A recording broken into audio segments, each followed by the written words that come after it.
السلام علیکم ورحمۃ اللہ وبرکاتہ۔ یہ ہم جمع کی اقسام پڑھ رہے تھے، تو جمع کی ہم نے سالم قسم پڑھ لی تھی۔ جمع سالم، تو جمع سالم یہ تھی جس میں واحد کا صیغہ سلامت رہتا ہے، اس میں کوئی تبدیلی نہیں ہوتی۔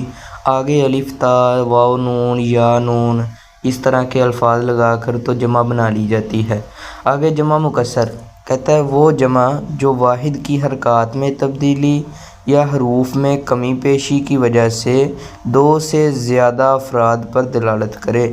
دو چیزیں ہیں، واحد کی حرکات میں تبدیلی یا حروف میں کمی بیشی ہوگی، ٹھیک ہے۔ جیسے قلم سے اقلام، اب یہاں پر قلم کی جمع اقلام ہے اور قلم کے لفظ میں حروف زیادہ ہوئے ہیں، ٹھیک ہے، اقلام، ٹھیک ہے۔ تو اب قلم کا صیغہ بھی سلامت نہیں رہا، قاف لام میم کے درمیان الف آ گیا ہے، تو یہ جمع مکسر ہے۔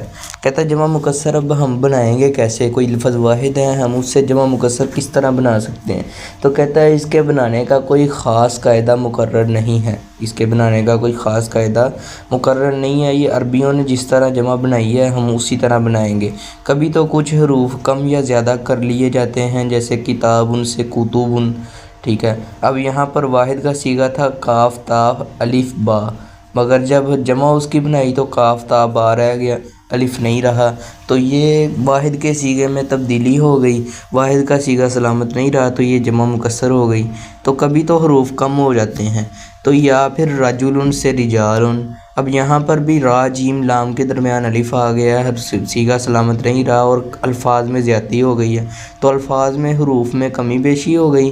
اور کبھی محض حرکات میں تبدیلی ہوتی ہے، تو اس نے دو چیزیں بتائی تھیں کہ واحد میں کی حرکات میں تبدیلی یا حروف میں کمی بیشی، تو کبھی محض حرکات میں تبدیلی ہوتی ہے، جیسے خشب لکڑی سے خشوب لکڑیاں۔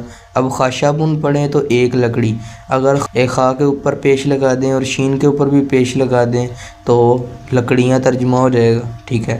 تو یہ جمع مکسر اس طرح بنائی جاتی ہے، تو کبھی حرکات میں تبدیلی ہوتی ہے اور کبھی واحد کا صیغہ سلامت نہیں رہتا حروف میں کمی پیشی ہونے کی وجہ سے۔ جمع سالم واو نون یا نون اور الف تا لگانے سے بنتی ہے، جو وہ نہیں ہوگی تو وہ جمع مکسر ہی ہوگی۔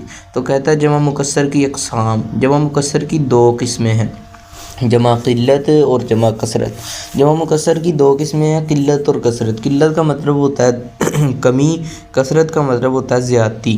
قلت قلیل تھوڑے کو کہتے ہیں، کثیر زیادہ کو کہتے ہیں۔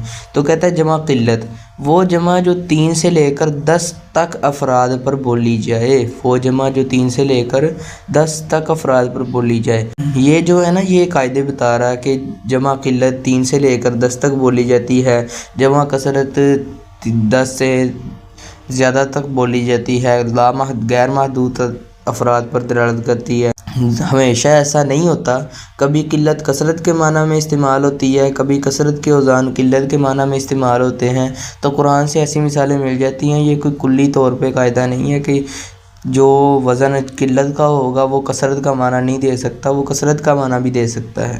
کہتا ہے جمع قلت کے اوزان، جمع قلت کے 4 وزن ہیں، یعنی افعل، افعال، افعلۃ، فعلۃ، یہ 4 وزن آپ نے یاد رکھنے ہیں۔ جب بھی آپ سے پوچھا جائے یہ 4 وزن کون سے ہیں، اس وزن پر کوئی لفظ ہو، جیسے افعل سے افلسن، اب افلسن جو لفظ ہے یہ جمع ہے، کس کی؟ فلسن کی، اس کا معنی ہوتا ہے پیسہ، ٹھیک ہے۔ تو افعل کا جو وزن ہے وہ 3 سے لے کر 10 تک بولا جا رہا ہے، یعنی اس سے مراد اگر افلسن لفظ بولیں گے تو اس سے مراد ہوگا 3 سے لے کر 10 تک پیسے، ٹھیک ہے، زیادہ تک زیادہ معنی نہیں ہوگا۔ افعال اسواب، تو جب اسواب کا لفظ بولا جائے گا تو اس سے مراد ہوگا 3 سے 10 تک کپڑے۔ فعلۃ صبیۃ، صبیۃ بچے کو کہتے ہیں، صبی کی جمع ہے، ساتھ معنی بھی لکھا ہے، واحد بھی اس نے لکھا ہوا ہے اور جمع بھی لکھی ہوئی ہے۔ تو فعلۃ کے وزن پر جو صیغہ آئے گا وہ بھی 3 سے لے کر 10 تک افراد پر دلالت کرے گا۔ افعلۃ اطعمۃ، کھانے، طعام کی جمع اطعمۃ۔ تو یہ 4 جو وزن ہیں ان کا معنی 3 سے لے کر 10 تک ہے۔ اب یہ معنوی اعتبار سے تقسیم ہے نا، تو 3 سے لے کر 10 تک اس کا معنی ہوگا 3 سے 10 سے زیادہ افراد پر یہ چار وزن دلالت نہیں کریں گے۔ تو میں نے آپ کو پہلے بتا دیا ہے کہ کبھی کبھی یہ چار اوزان یہ زیادہ پر بھی دلالت کرتے ہیں۔ اس کی دلیل یہ ہے قرآن میں ہے ان الابرار لفی نعیم۔ اب جو ابرار کا وزن ہے نا وہ افعال کا وزن ہے، تو وہ دیکھ لیں آپ، افعال ان کا وزن ہے۔ تو قرآن کا ترجمہ کیا ہے کہ بے شک نیک لوگ نعمتوں میں ہوں گے۔ اب نیک لوگ 3 سے 10 تک ہی ہوں گے؟ کیا جنت میں جائیں گے وہ صرف 10 افراد ہوں گے؟ نہیں، جنت میں جانے والے تو غیر محدود افراد ہوں گے، ٹھیک ہے، جن کی تعداد ہی کوئی نہیں، ٹھیک ہے، گنی نہیں جا سکتی۔ تو یہ کبھی کبھار قلت کے اوزان کثرت کے معنی میں استعمال ہوتے ہیں، اور کثرت کے اوزان قلت کے معنی میں استعمال ہوتے ہیں، یہ کوئی ضروری نہیں ہے۔ تو کہتا ہے جمع کثرت وہ جمع جو 3 سے لے کر غیر محدود افراد پر بولی جائے، ٹھیک ہے، جس کی کوئی حد بندی نہ ہو، 3 سے لے کر 10 تک نہیں، غیر محدود جتنے مرضی افراد ہو سکتے ہیں۔ تو کہتا ہے جمع کثرت کے اوزان 3 اس وجہ سے کہہ رہا ہے کیونکہ 3 سے نیچے جمع نہیں ہوتا۔ بعض لوگ تثنیہ کو بھی جمع شمار کرتے ہیں، 2 کو بھی جمع میں شمار کرتے ہیں، تو یہ اختلاف ہی ہے، کچھ جمع 2 کو بھی جمع مانتے ہیں، ٹھیک ہے، تو کچھ 3 سے جمع شمار کرتے ہیں، اس وجہ سے وہ کہہ رہا ہے 3 سے لے کر غیر محدود افراد تک۔ تو کہتا ہے جمع کثرت کے اوزان، جمع کثرت کے اوزان بہت زیادہ ہیں، ان میں سے چند ایک درج ذیل ہیں۔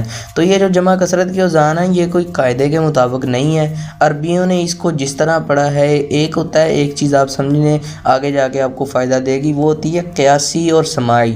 قیاسی کہتے ہیں جو قاعدے قانون کے مطابق انہوں نے کوئی قاعدہ بنایا ہے، ہم قاعدے کے مطابق جس پر بھی وہ قاعدہ لگا دیں گے تو وہ قیاسی ہوگا۔ اور سماعی یہ ہے، سماعی کا مطلب ہوتا ہے سنی ہوئی، تو سماعی کا مطلب ہے سنی ہوئی، یعنی جو عربیوں نے جس طرح پڑھی ہے ہم بھی اس طرح پڑھیں گے، ٹھیک ہے، تو یہ سماعی ہے، سمجھ لے گی، کیونکہ ان کی زبان ہے، وہ اپنی زبان کو زیادہ جانتے ہیں، ٹھیک ہے، تو اس وجہ سے ہم ان کی زبان سیکھ رہے ہیں تو ہم ان کی مان کر چلیں گے۔ کچھ چیزیں سماعی ہوتی ہیں، کچھ چیزیں قیاسی ہوتی ہیں، تو اس کے جو اوزان ہیں یہ سماعی ہیں، یہ ان کا قاعدہ کلیہ نہیں ہے کہ اس کو اس طرح ہی بنانا ہے۔ اوپر جو سالم کے اوزان تھے وہ قیاسی تھے کہ اس کو واو نون لگانا ہے، آخر میں الف تا لگانا ہے، تو جس کے بھی آخر میں لگائیں گے وہ بن جائے گی، ٹھیک ہے، تو اس کی بھی کچھ شرائط ہیں وہ آپ پڑھ سکتے ہیں۔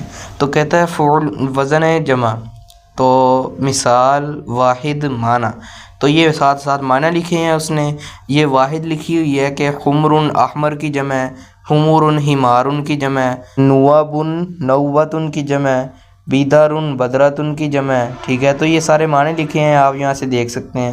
تو یہ اس نے کئی اوزان لکھے ہیں مشہور، فعل فعل فعول فعال فعال فعالت فعالت فعال فعال فعال فعول، تو یہ جتنے وزن ہیں نا یہ جمع کثرت کے وزن ہیں، تو یہ بھی کبھی کبھار قلت کے معنی میں ہوتے ہیں، ٹھیک ہے، کبھی کبھار یہ بھی قلت کے معنی پہ بولے جاتے ہیں، ضروری نہیں ہے کہ کیا اسے کہتے ہیں یہ ہمیشہ کثرت کے معنی میں استعمال ہوں، 3 سے لے کر غیر محدود افراد تک ہی بولے جائیں، یہ کبھی کبھار 3 سے 10 تک بھی بولے جاتے ہیں وزن، تو یہ کوئی میں نے آپ کو پہلے بتایا کہ کلی قاعدہ نہیں ہے، مگر یہ یاد رکھ لینا چاہیے کبھی کبھار ایسا ہوتا ہے، ہمیشہ ایسا نہیں ہوتا، ہمیشہ یہ جو اس کا اپنا معنی ہے اسی پر دلالت کرتے ہیں۔